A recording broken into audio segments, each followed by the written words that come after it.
Bonjour mes amis, bienvenue sur Invitation Sidérale. Je suis Jana, nous sommes le 21 mai 2023 et je vais partager avec vous aujourd'hui mes prévisions en astrologie sidérale pour le mois de juin.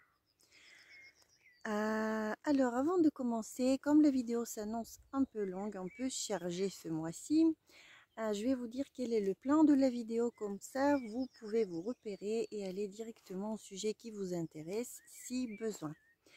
Donc nous allons commencer avec la conjonction entre la Lune et le Soleil que nous allons étudier, examiner dans le lieu où elle se produit, c'est-à-dire le début de la constellation du Taureau, son 3e degré, à proximité de l'astérisme des Pléiades.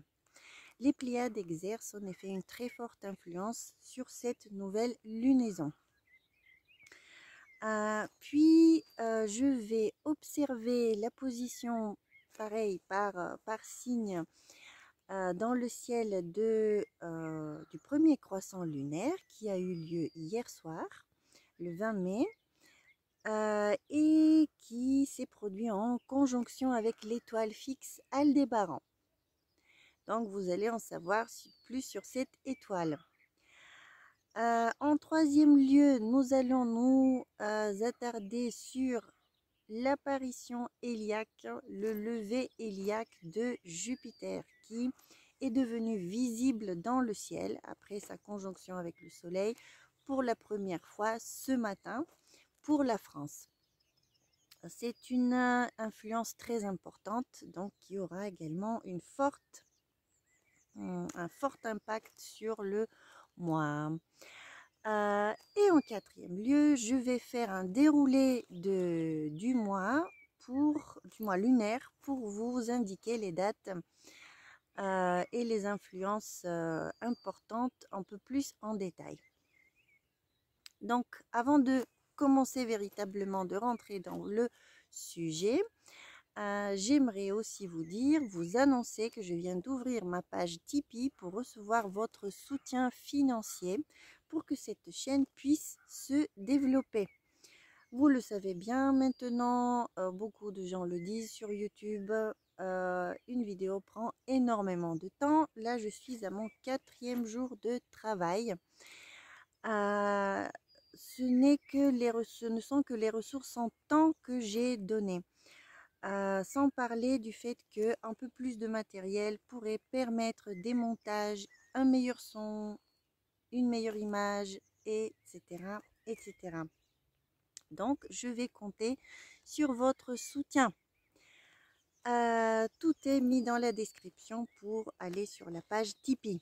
Maintenant, la nouvelle lune en taureau. Cette nouvelle lune, cette conjonction entre le soleil et la lune s'est produite dans le 3e, précisément dans le 3e degré de la constellation du Taureau, réellement observable dans le ciel. Entre le 5e et le 6e degré du même signe se situe l'astérisme des Pléiades. Et comme je vous l'ai dit, les Pléiades vont également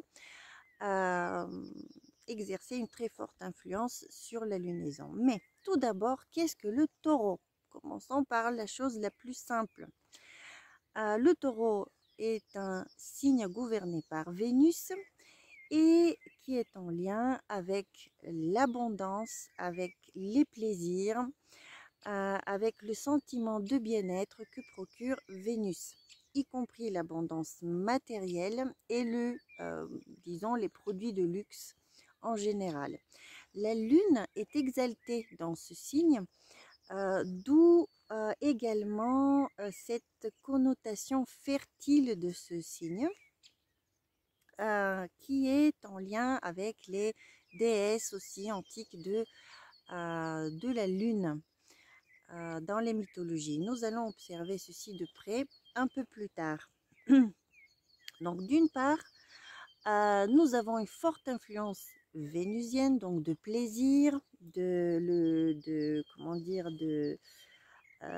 profiter des bonnes choses de la vie, d'aller voir du monde, de faire la fête, d'aller dans la nature, de profiter de la nature, de pratiquer les arts, de profiter de l'art, de se connecter à l'art, de l'exercer également. Voilà, tout ceci est comment dire, tout ceci, ce sont des compétences de Vénus. Et bon, généralement, avec le taureau, nous avons un climat plutôt calme, quelque chose de tempéré, quelque chose de doux dans l'air qui en fait nous détend et nous rend un peu plus aimables, un peu plus cool, comme on dit. Voilà, maintenant, les Pléiades, c'est un petit peu différent. Le début du signe du taureau, en fait, commence avec une influence très forte, l'influence premièrement de l'étoile Algol, mais de la constellation de Persée, qui est déjà dépassée par la Lune et le Soleil, et maintenant les Pléiades. Pour vous transmettre ce que les Pléiades signifient, je vais vous faire part de quelques mythes brièvement dans quelques traditions différentes en les comparant pour qu'on puisse tirer la quintessence de ces significations et de ces récits. Dans la mythologie grecque, vous le savez, ce sont les 7 sœurs qui sont les filles de Zeus et de Pléionée. Zeus, bon, c'est le dieu suprême, et donc provenant directement de ce dieu-là, on peut s'attendre à ce que ce soit des êtres plutôt nobles, bénéfiques, gentils et bienveillantes. Ces 7 sœurs. Elles étaient par ailleurs les compagnes de la déesse Artémis. Et Artémis, c'est la déesse de la nature sauvage, c'est la déesse de la chasse et c'est la déesse de l'enfantement. Et nous retrouvons ici les connotations de lunaire en fait du mois, comment dire, du signe du taureau, avec la fertilité, avec la nature exubérante, etc. Mais il faut savoir qu'Artémis avait aussi un côté un peu plus problématique, c'est-à-dire qu'en même temps que déesse de l'accouchement, elle pouvait également provoquer les fausses couches, la mort subite des petits enfants, etc., etc., ou des petits animaux. En fait, la vie ou la mort dépendait de son bon vouloir.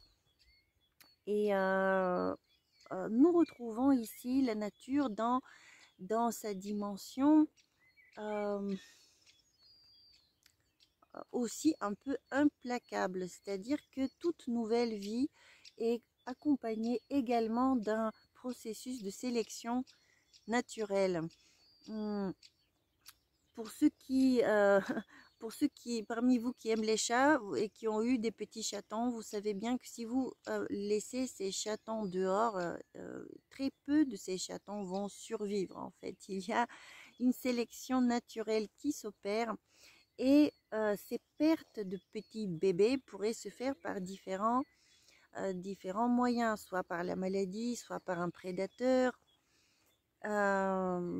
etc. Donc, ceci concerne toute vie nouvelle qui apparaît. En fait, Artémis représente cette nouvelle vie et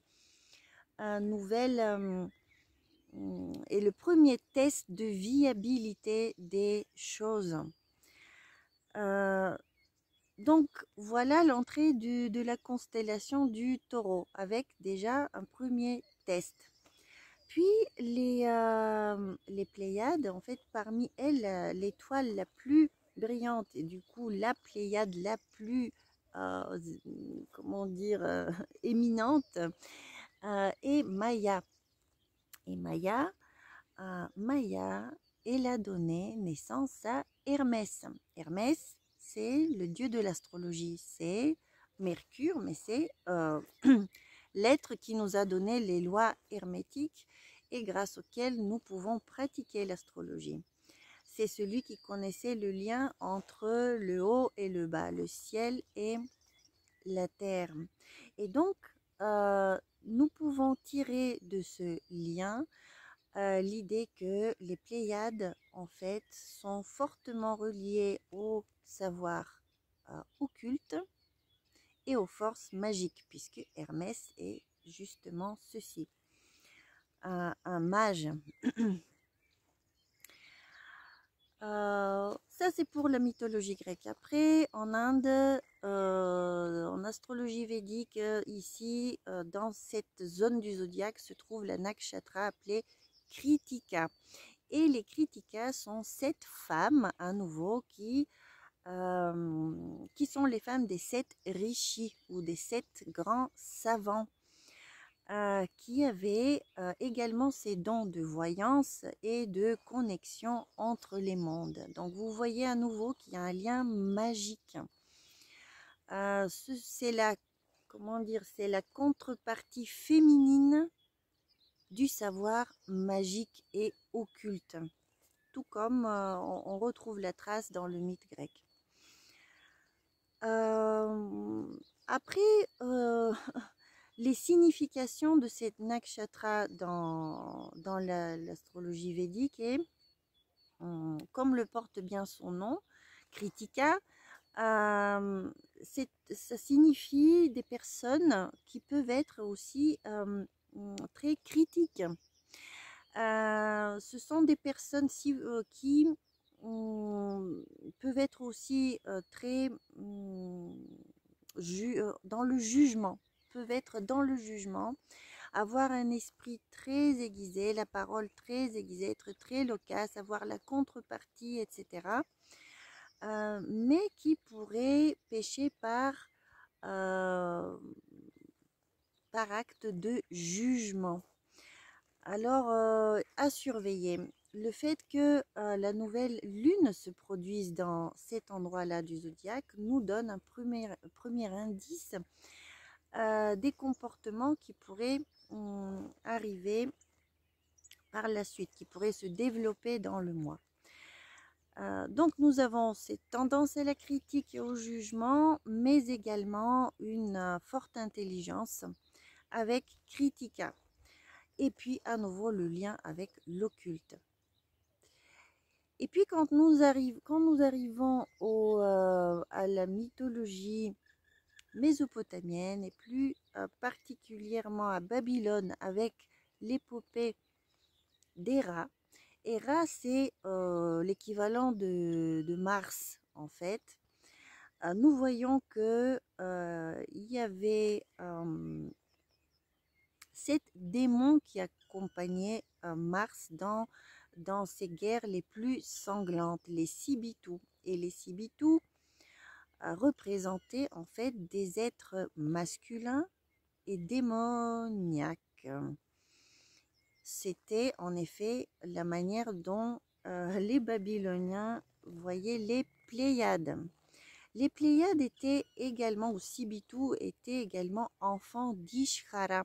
Et Ishkara, c'est l'équivalent de Vénus, invisible, Vénus qui descend dans le royaume des morts et qui est également en lien avec les forces occultes, puisque cachées et puisque souterraines. Vous voyez que nous retrouvons partout cet élément magique, ce lien avec l'autre monde. Et d'ailleurs, cette Ishkara, cette Vénus invisible, elle est en correspondance par analogie avec le signe du Scorpion. Le signe du Scorpion, vous savez très bien, il est juste à l'opposé du signe du Taureau. Et c'est un peu comme si ce signe-là on avait pris une petite portion de signe du Scorpion et on l'avait mis dans le début du Taureau, avec une épreuve de type Scorpion qui commence et avec des connexions de type Scorpion qui peuvent s'annoncer. Et vous savez que autant le taureau va signifier la vie dans la matière, la création, la véritable manifestation, les fleurs, les plantes, l'abondance, la corne d'abondance, autant le scorpion, c'est la perte de tout ceci. Et du coup, le fait de passer dans l'autre monde et d'être en lien avec les forces subtiles et de l'au-delà. La perte dans la matière, en fait. De la même manière, le signe du taureau est gouverné par Vénus et le signe de Scorpion par Mars. Vous voyez, ce sont les deux pôles également, féminin et masculin, qui sont en lien avec ces deux signes. Donc nous pouvons considérer qu'il y a une petite portion du Scorpion ou quelque chose presque de plutonien, de transformateur, d'occulte et d'éprouvant qui pourrait venir également avec ces zones du zodiaque. Là, en l'occurrence, nous avons une nouvelle lune qui se produit dedans, donc c'est une influence assez puissante. Les deux grands luminaires sont là. Et en fait, ces forces occultes et psychiques pourraient se mettre en place dans le mois. Mais pas que, puisque tout le monde ne pratique pas l'art de la divination ou les connexions et être canal et je ne sais plus. Tout simplement, pour certaines personnes qui n'ont pas cette conscience de connexion à des mondes invisibles, ceci peut se manifester sous forme d'instabilité psychique. Notamment les personnes qui ont leur lune à ces endroits-là pourraient avoir quelques soucis avec la stabilité de leur mental et comment dire, les changements d'humeur très soudaines et des fois perturbantes pour la personne. Il peut également y avoir des soucis avec la fertilité dans cette portion du ciel ou alors avec les organes sexuels. Je connais plusieurs personnes avec ces influences-là qui ont en effet eu des soucis et ont fait des opérations de, de leurs organes sexuels. Voilà, donc il y a comme un, comment dire, il y a un certain défi avec ce début du taureau. La nature crue, en fait. Nous sommes en face de la nature un peu impitoyable et cruelle. Et ce n'est pas forcément mauvais, mais ne vous étonnez pas que si vous avez des planètes à cet endroit-là, vous avez des fois des fortes connexions. J'ai oublié aussi de dire que par les Indiens, nous avons des indications avec Kritika Nakshatra pour les personnes qui ont des planètes à cet endroit, que ce sont également des personnes qui aiment dire la vérité crue, la vérité directe. L'hypocrisie n'est pas très appréciée dans ce début de signe et cette vérité peut être très tranchante. Le symbole de cette nakshatra est un couteau qui coupe net. Donc dire les choses telles qu'elles sont et couper net, être tranchant dans ses propos. Donc vous voyez, il y a une certaine violence qui peut revenir dans le fait de juger et dans le fait de trancher, etc., etc. Alors, tout ceci pour dire que le début de ce mois-ci est sous le signe d'un certain tri naturel et une connexion à la vérité, une connexion un peu dérangeante des fois. D'autant plus que cette nouvelle lune reçoit un carré de la part de Saturne. Saturne, il se trouve actuellement dans le signe sidéral du Verseau, où il est extrêmement puissant. Il est aussi, il pourrait se montrer aussi très froid, très fort dans sa responsabilité d'accomplir certaines tâches. et puis peut créer certains obstacles comme d'habitude, puisque si on ne répond pas à ces critères d'excellence, il pourrait nous créer certains blocages dans la vie. Notamment là, il jette un carré vers le soleil et la lune et pourrait par là créer une déblocage des retards, des épreuves concernant les matières du signe du taureau en général. Tout le signe du taureau, pas que le début de la lunaison. Donc, toutes les questions d'abondance aussi financière, les banques, les prêts, les achats, les transactions un peu plus grandes, etc. Tout ceci pourrait être un petit peu entravé. Le chiffre d'affaires pourrait tomber un peu. Voilà, ce mois-ci. Ou alors, on pourrait ne pas obtenir toujours ce qu'on veut. Par exemple, autour de moi, il y a beaucoup de personnes qui font leur plantation en ce moment pour produire des légumes. Et tout simplement, il fait froid. Il fait beaucoup trop froid pour la saison et les plantes ne prennent pas. Nous avons un très grand retard dans la saison, tout le monde le dit. Et ceci est typique de Saturne, vraiment. Donc, peut-être ceci va générer une récolte plus tardive. Vous voyez des pénuries de certaines choses où les prix peut-être seront plus élevés. Encore des légumes, des fruits et légumes, etc. En fait, toute notre nourriture, la subsistance pourrait subir cet effet inhibant de Saturne. Donc, prudence au niveau des finances et économie, en fait, seraient vraiment de bons conseils pendant tout le mois de juin. Voilà, donc, autre chose, pour savoir comment vont se porter nos finances, en fait, nous devons également observer Vénus, la planète Vénus, puisque c'est la reine qui gouverne le royaume du taureau. Disons que tous ces sujets peuplent son royaume, mais comment elle va, la reine? Et comment est-ce qu'elle aide ces sujets, le soleil et la lune, ou est-ce qu'elle les entrave? Alors Vénus en ce moment, elle est plutôt bien placée.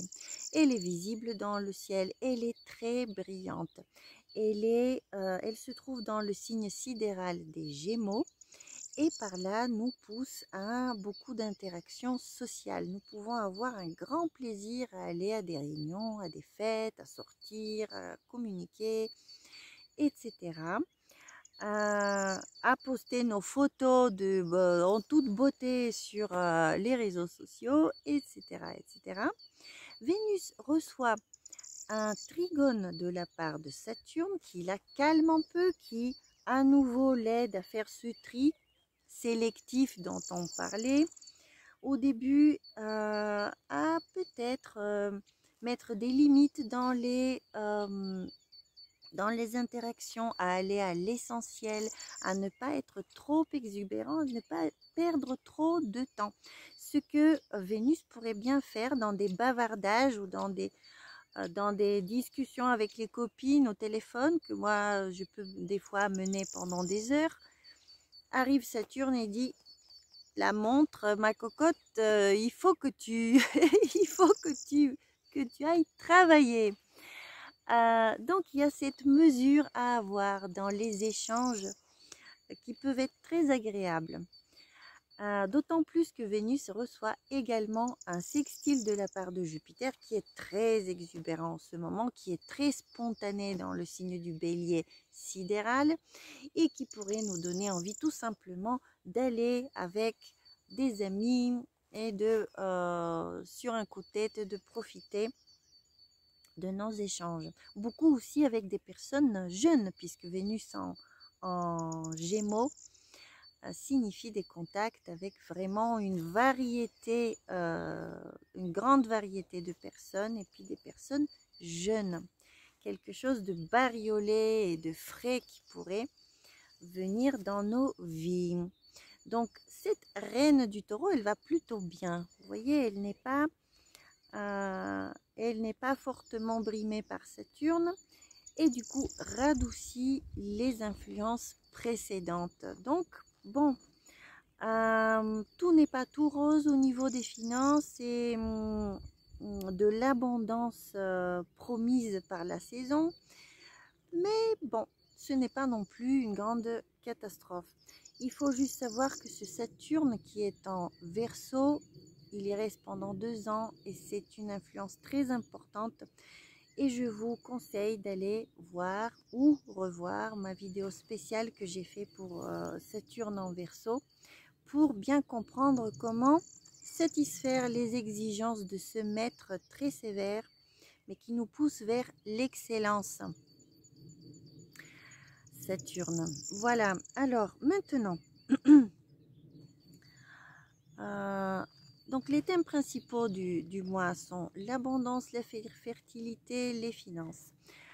Mais ceci nous parvient par la conjonction entre le soleil et la lune.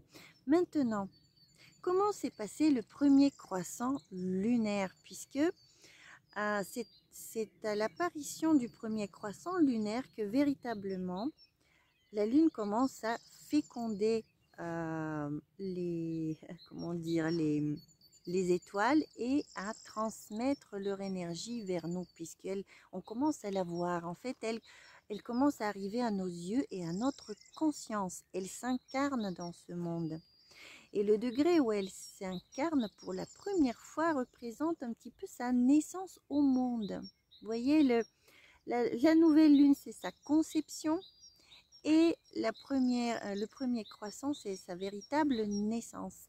Et sa véritable naissance au monde, ou le premier jour lunaire véritable, se situe dans le 18e degré de la constellation du Taureau, en conjonction avec l'étoile fixe Aldébaran, qui elle est dans le 15e degré exactement. Alors, le Aldébaran représente l'œil du taureau. C'est un endroit très important du zodiaque. D'ailleurs, le zodiaque babylonien fixe commence à cet endroit-là, se cale à cet endroit-là, puisque c'est l'œil du taureau et cette portion du zodiaque représente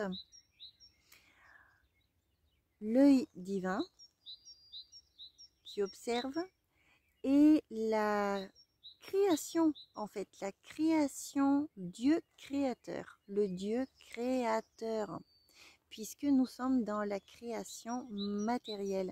Et dans la création matérielle, nous avons également les étoiles. Nous avons tout le cosmos, en fait. Nous avons également la lumière. Elle fait partie de la matière, même si elle est entre deux mondes, la lumière. Mais vous voyez, avec le taureau, nous avons une forte connexion au divin et à son aspect créateur, Dieu créateur. Donc, les personnes qui ont des planètes à ces endroits pourraient aussi avoir des fortes aspirations spirituelles et également pratiquer l'astrologie, puisque observer les étoiles, c'est observer la nature. Ça, c'est une signification mal connue en Occident, mais qui était bien présente dans l'Antiquité. À l'Occident aussi, en Mésopotamie surtout. Voilà. Et l'étoile Aldébaran, qui se trouve à cet endroit, pile dans le centre, dans les Hyades, en fait, il a une double nature également, de 2 planètes, comme toutes les étoiles fixes. Et ces 2 planètes sont Mars et Vénus. Plutôt d'abord Vénus et après Mars. Et comme c'est curieux, vous voyez, cette double influence revient. Mars et Vénus ensemble reviennent. Aldébaran est réputé être une étoile de richesse. C'est vraiment la corne de l'abondance et qui est présente dans de nombreux horoscopes de milliardaires. parmi lesquels nous pouvons par exemple trouver Donald Trump. Vous voyez, ça pourrait être vraiment, littéralement la corne de l'abondance. La lune apparaît dessus et elle a déjà dépassé le carré exact avec Saturne qui inhibait un petit peu les choses. Donc, disons que l'abondance a quand même la chance d'arriver vers nous et le mois est fortement sous le signe de Vénus et des biens matériels. Voilà, maintenant, est-ce que j'ai omis quelque chose par rapport à Aldébaran? Probablement. Je continue. Donc, ce premier croissant va recevoir exactement les mêmes influences que ce que je vous ai dit au début pour la conjonction, puisque elle se produit, le premier croissant se produit dans le même signe. Vous voyez, donc nous avons exactement les mêmes influences qui sont valables. Maintenant, au niveau de toute cette abondance dont on parle, il y a un troisième facteur qui va entrer en jeu et c'est Jupiter. Parce que Jupiter, lui, c'est le signifiant principal de l'abondance. Alors, pas forcément de l'abondance matérielle. Jupiter signifie tout simplement abondance d'une certaine énergie. De l'énergie là où il se trouve, en fait.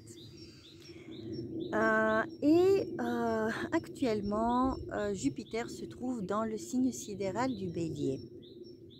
Alors, la situation de Jupiter est très complexe en ce moment et c'est pour cela que je vous fais une deuxième vidéo immédiatement là après celle-là pour vous parler de Jupiter, puisque je ne peux pas dans la même vidéo le faire. C'est beaucoup trop complexe, il y a beaucoup trop d'informations. C'est super intéressant, mais voilà, pour l'instant, ce que je peux vous dire, c'est que Jupiter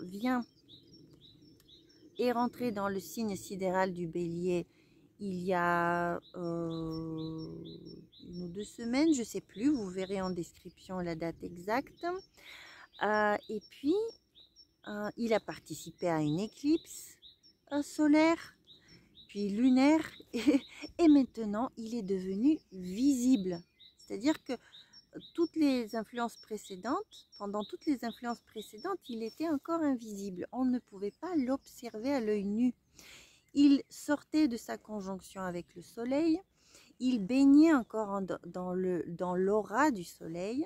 Maintenant, il vient de se détacher du monde divin et de s'incarner avec sa propre lumière à nos yeux, tout comme le premier croissant lunaire. C'est la même chose, une naissance au monde qui est super importante et signifiante et donne beaucoup d'événements généralement dans la vie.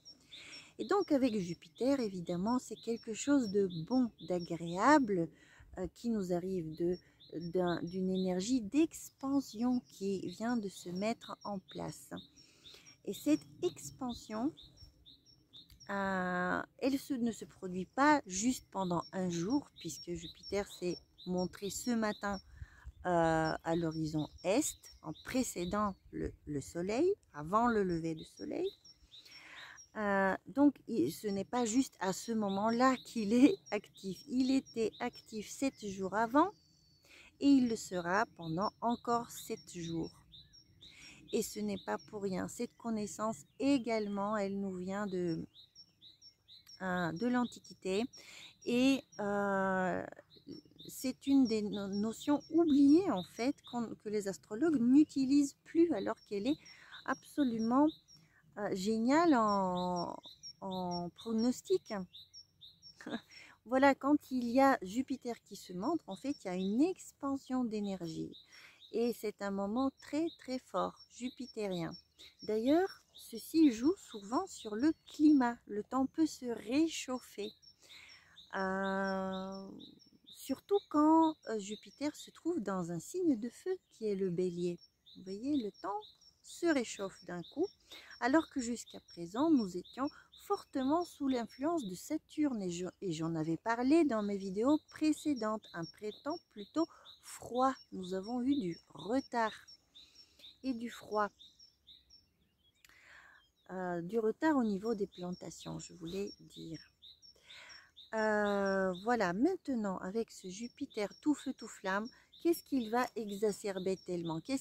L'expansion de quoi? Déjà, le bélier est un signe de feu et c'est le signe de l'impulsivité. C'est un signe gouverné par Mars, c'est le signe de l'action. Donc l'énergie physique tout simplement peut être décuplée. Et pas que physique en fait, le corps éthérique également peut être très rechargé d'énergie. Et c'est un excellent moment pour pratiquer tout genre de médecine alternative basée sur ces flux d'énergie, que ce soit l'acupuncture, que ce soit l'ayurveda, que ce soit le yoga, que ce soit le reiki, que ce soit des méthodes basées sur l'électricité dans le corps, etc. La polarité. Tout cela est vraiment de l'ordre de Mars et de l'énergie. Et donc, quand Jupiter est là-dedans, premièrement, on peut apprendre concernant ces choses-là. C'est le bon moment de pratiquer, d'apprendre, d'ouvrir la conscience, mais également de rencontrer des personnes qui peuvent nous enseigner certaines choses à ce sujet. Donc, ça, c'est très bon. Et ça, j'en parlerai dans l'autre vidéo sur Jupiter spécialement et concernant la nakshatra où se trouve Jupiter, notamment Ashvini, qui représente des médecins en fait. Les médecins des dieux sont dedans. Donc, nous avons ici une possibilité de guérison, une énergie physique décuplée, une grande impulsivité. Au négatif, ceci peut donner vraiment l'impossibilité de terminer ce que l'on commence, si l'on commence avec une telle spontanéité, tellement de choses, en fait, c'est difficile de les terminer. C'est Saturne qui fait que les choses se terminent et qu'on aboutit à un fruit de nos efforts. Donc, en fait, Jupiter est très impulsif en ce moment et peut nous faire par exemple faire des dépenses impulsives, des achats compulsifs puisqu'il projette un sextile vers Vénus qui elle est vraiment en lien avec le liquide. Vous voyez là, c'est le liquide, c'est Vénus. Donc quand Jupiter envoie son sextile tout feu, tout flamme et tout spontané, il peut faire des achats compulsifs, tout simplement, qui peuvent aller dans les domaines de Vénus et de Vénus en Gémeaux, que je vous ai cité plus tôt. Donc dans petits voyages, dans des objets concernant la communication, etc. ou les sorties et ainsi de suite. Alors maintenant, pour voir cette impulsivité, comment elle va se manifester, il faut voir déjà les aspects que Jupiter reçoit. Et il reçoit un carré de la part de Pluton. Pluton qui est vraiment la planète de la transformation, de la régénération et qui peut vraiment nous pousser aux extrêmes. Donc Pluton, dans son carré qui forme depuis le signe du Capricorne sidéral, Pluton, avec ce carré vers Jupiter, peut vraiment exacerber le faire un peu mytho en fait, le faire un peu, voire beaucoup trop grand, le rendre un peu fanatique quand il s'agit de religion, de spiritualité, un certain fanatisme, des risques probablement inutiles concernant le bélier et l'activité physique, voire trop grand. Il peut aussi augmenter l'arrogance, l'orgueil, le sentiment de supériorité. Parce que par exemple, si à cet endroit-là, vous avez le soleil, imaginons qu'au même degré que le Jupiter, vous avez votre soleil. Mais Pluton, il peut vraiment, avec Jupiter combiné, peut faire enfler l'ego. Et comme ceci se passe plutôt mal dans ces cas-là, il peut y avoir un moment de bascule et de transformation dû à certaines confrontations avec d'autres personnes. Alors tout dépend, ceci comment c'est placé dans votre horoscope et quelle maison astrologique ça concerne, c'est-à-dire quel domaine de vie pour vous précisément. Mais en général, ce sont voilà les possibles dangers de cette configuration. Et ce n'est pas tout, puisque Jupiter est également en carré avec Mars. C'est-à-dire, c'est le maître du signe qu'il occupe. Vous voyez, Jupiter, il est dans le bélier est gouverné par Mars, et Mars, lui, il est dans le cancer en ce moment sidéral. Et Jupiter envoie son carré gauche vers Mars. Et donc, il n'est pas du tout harmonieux avec son propre maître. C'est-à-dire qu'il y a en effet un risque d'augmentation de cette énergie trop impulsive et de guerre. Alors, par les temps où nous vivons, c'est une configuration nettement dangereuse. Dangereuse par le fanatisme de Jupiter, dangereuse par le jusqu'au boutisme de Pluton et dangereuse par l'agressivité de Mars. Mars qui est en cancer, en fait, va s'occuper de nos défenses, à nous défendre, puisque le cancer, c'est un signe en lien avec le pays natal, avec les racines, avec le foyer, avec le sentiment de sécurité. Et quand Mars est dedans, en fait, il va s'armer pour la sécurité. Vous voyez, il y aura des armes pour défendre le territoire. Et comme il est hyper susceptible, ce Mars-là, et qui part vraiment sur un coup comme ça de susceptibilité, et il peut se fâcher très facilement et peut donner des explosions d'agressivité. En fait, Mars pourrait être assez indolent en cancer, ne pas donner le meilleur de lui-même, ne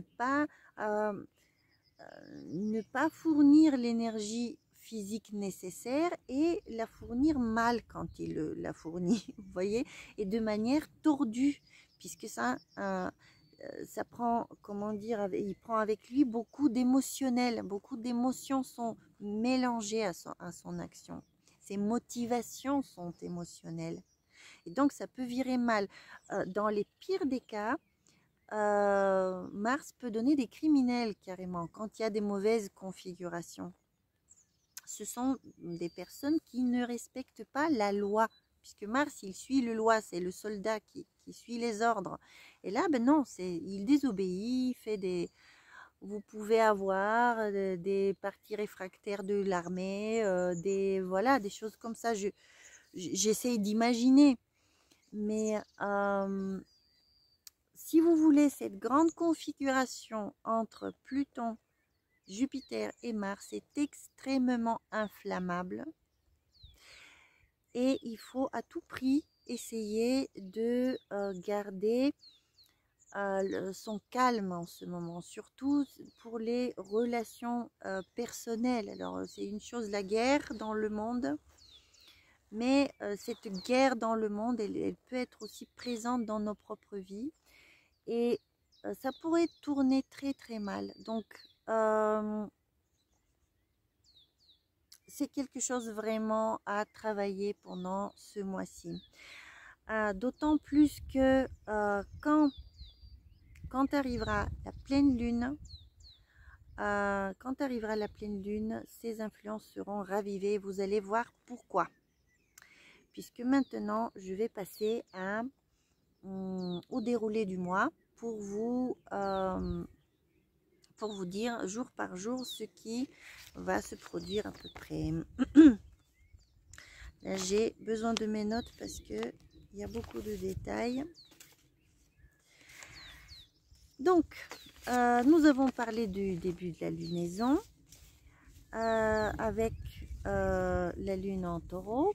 Et puis tout de suite, donc à partir d'aujourd'hui, le 21, le 22 et le 23, la lune sera dans le Gémeaux sidéral où elle va faire une conjonction avec Vénus, un trigone avec Saturne.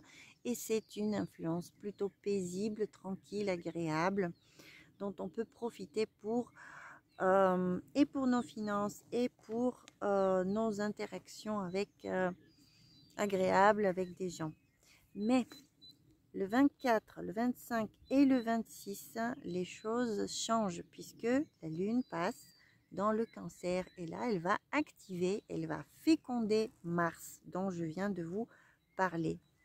En plus, à ce moment-là, Jupiter il fait sa conjonction exacte avec le nœud lunaire nord et ceci donne aux événements vraiment un énorme impact. Donc le 24, 25, 26, nous pouvons assister à une flambée d'agressivité. Ce sont des journées très dangereuses. En plus, en bélier, il y a Uranus également. Et Uranus et Pluton sont en lien avec l'énergie nucléaire. Donc moi, je fais des prières pour qu'il n'y ait pas de guerre, évidemment, et d'explosion de ce genre. Mais c'est un moment super à risque, en fait. Et pareil pour vous, si vous avez des planètes à ces endroits-là, vigilance maximum, aucun risque à prendre. Donc 24, 25 et 26 sont des journées pas cool du tout. Le 27 et le 28, la lune est en Lion, opposée à Saturne. Bon, il y a des freins à ce moment-là, l'affectivité, les freins dans les émotions, en fait. On peut se sentir un peu déconnecté, pas très bien, mais bon, c'est passager, ce n'est pas une influence très sévère. Le 29, le 30 et le 31, c'est-à-dire la semaine voilà, d'après, lundi, mardi, mercredi. La lune est en Vierge. Dans la Vierge, elle va former un trigone avec le Soleil, qui sera lui dans le Taureau, tout près d'Aldébaran, l'étoile Aldébaran. Et donc, et en trigone avec Pluton. Donc, les trois signes de Terre seront connectés ces jours-là, et sont excellents pour les finances. Excellent. Donc, 29, 30 et 31, excellent pour les finances. Ce jour-là, Vénus rentre dans le 31, pardon. Vénus rentre dans le signe sidéral du Cancer. Et du coup, à partir de ce moment-là, elle va participer à une conjonction avec Mars, dont on va parler un peu plus tard. Le 31 mai, le 1er juin et le 2 juin, la lune sera en Balance. Et donc, elle va à nouveau activer toute cette agressivité et climat conflictuel et tendu entre Pluton, Jupiter et Mars. Et Vénus maintenant qui vient de les rejoindre. Donc en plus, maintenant on a Vénus dans le mix qui pourrait d'une part adoucir ces tendances guerrières et criminelles, mais par contre c'est pas bien pour l'énergie féminine elle-même. Elle pourrait être heurtée. Les femmes pourraient être heurtées par tout ce délire de configuration qui s'annonce. Alors, le 3 et le 4 juin, le 4 juin, nous arrivons à la pleine lune en Scorpion. Et elle se produit dans le 19e degré du Scorpion sidéral en conjonction avec l'étoile fixe Antares. Et cette étoile fixe Antares, elle est sous l'égide et sous l'influence de Jupiter et de Mars conjoint. Et Jupiter et Mars, nous avons vu en ce moment, participent à une configuration super difficile. Donc en fait, même si la pleine lune ne fait pas d'aspect direct à cette configuration, elle le fait par une étoile fixe et par la maîtrise, puisque le Scorpion est gouverné par Mars. Vous voyez? Donc en fait, les grands de ce monde vont être en conflit. Vous voyez, les Jupiter, ce sont les personnages politiques, les rois, les rois d'autrefois et maintenant les présidents, les ministres, les premiers ministres, les ministres de guerre, de défense, de je ne sais plus, surtout ministres de guerre, puisque c'est en bélier en plus Jupiter. Donc ils peuvent ne pas du tout être d'accord, il peut y avoir des guerres entre clans, il peut y avoir vraiment des oppositions super, super difficiles. Et à la pleine lune, ça va véritablement se manifester. Jusqu'à la pleine lune, nous allons vivre des choses stressantes. Il faut garder son sang-froid, son calme, ça va passer.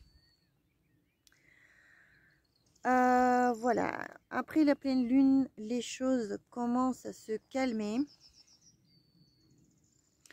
Et la lune va traverser le Sagittaire le 5 et le 6 juin, puis le 7 et le 8, elle sera dans le Capricorne, en conjonction avec Pluton, à nouveau dans ce climat jusqu'au boutiste. Et en fait, ce qui se trame, c'est la réforme du monde, vous voyez, c'est le nouvel ordre mondial, comment il va être, puisque Pluton, il est dans le Capricorne, et là, il s'agit de politique, et là, il s'agit de limites, et là, il s'agit de l'ancien monde qui est en train d'être labouré, changé, d'une manière assez brutale, en fait.